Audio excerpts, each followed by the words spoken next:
Hey guys, Miss C here. Today we are going to talk about rate of change, and this is something we introduced last unit, but we are going to kind of go a little bit more in depth here and just do some more practice. And so rate of change, when we talked about it with linear functions, we talked about how rate of change is a fancy name for slope. But with quadratics, we don't really have a slope, right? And we don't have just that isn't how we name quadratics. And so rate of change is thought of as your change in y over your change in x.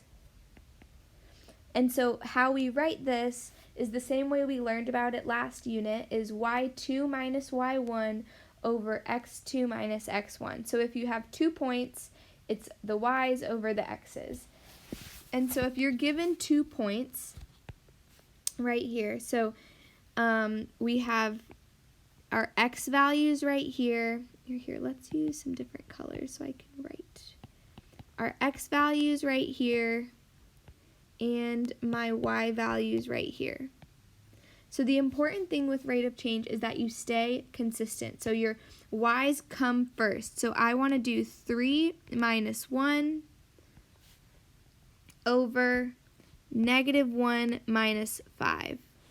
I want to make sure that I use whatever y I choose to start with in my problem. I want to make sure I also start with the same x in the denominator. So when I simplify that, I get 2 over -6, which is -1/3, and that is my rate of change there. So let's try another one. So I have my y's and my x's. So I'm going to do -3 minus 5 over 10 minus 12. So here I have -8 over -2, which is 4. All right, so here are your two rate of changes for 1 and 2, or A and B. Now let's talk about rate of change when you're given functions. So these were when you were given points, now we're given functions. Well, with the functions, when you're given this right here is an interval. This brackets from 0 to 2. What this is find the rate of change of this function from 0 to 2. When it gives you an interval, it is giving you x values.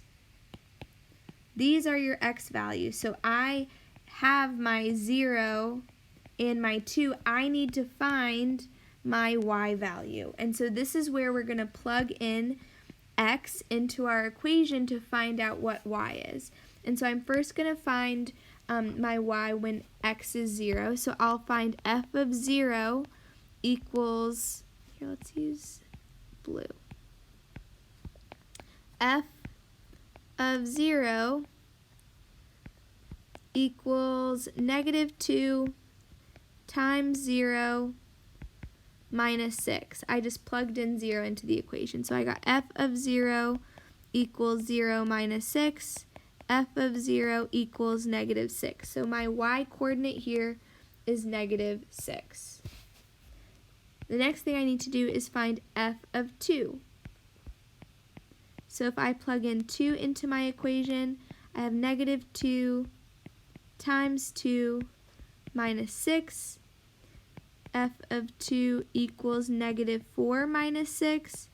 F of 2 equals -10.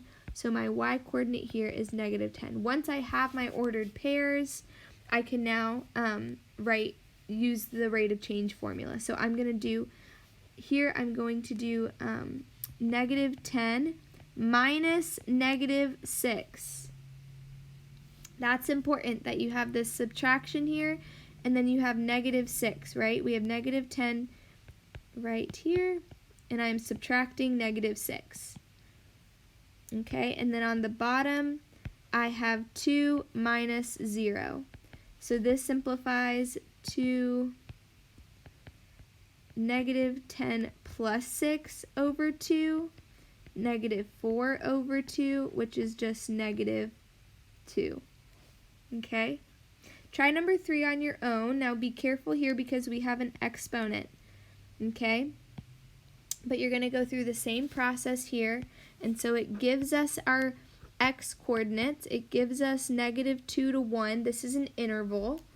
And so I am finding from -2 to something, and I have my x value of -2. I need to find my y value. I have my x value of 1. I need to find my y value. And so I'm going to plug into my equation f of -2 equals 2 times -2 squared minus 3. F of -2 equals 2 times 4 minus 3. F of -2 equals 8.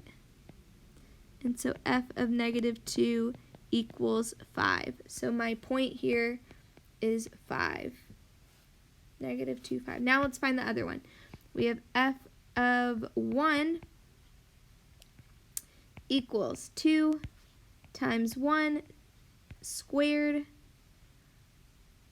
minus 3. So f of 1 equals 2 times 1 minus 3 equals 2 minus 3. F of 1 equals -1. So my y coordinate is -1. So now I'm going to use my rate of change formula, and I'm going to do -1 minus 5 over 1 minus -2. Whenever you have a negative number, you need to make sure to preserve or to keep that negative sign there. And so I have -6 over 1 plus 2, which is -6 over 3, which is -2. All right. Try number 4 on your own now that we've done 2 together. Okay, now that you're back, here are your x points here. So we have from -3 and -1. And so we need to find our x values.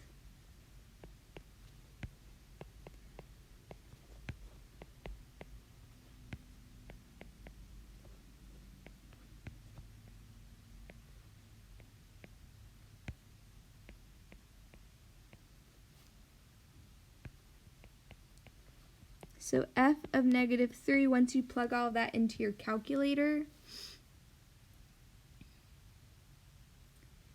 18 minus 9 is 9, minus 4 is 5. Okay, so this point here is -3, 5. And then let's try the next one. So f of -1, plug that into your calculator, and you will get -5. Checking my work. Yes, -5. Okay, so now that we have our 2 points, I can use the rate of change formula, and I'm going to use my bottom point, -5 minus 5 over -1 minus -3. And then this simplifies to -10 over 2. And so this comes out as -5. Okay, guys? Awesome. Now that we've practiced with functions, let's look at some tables.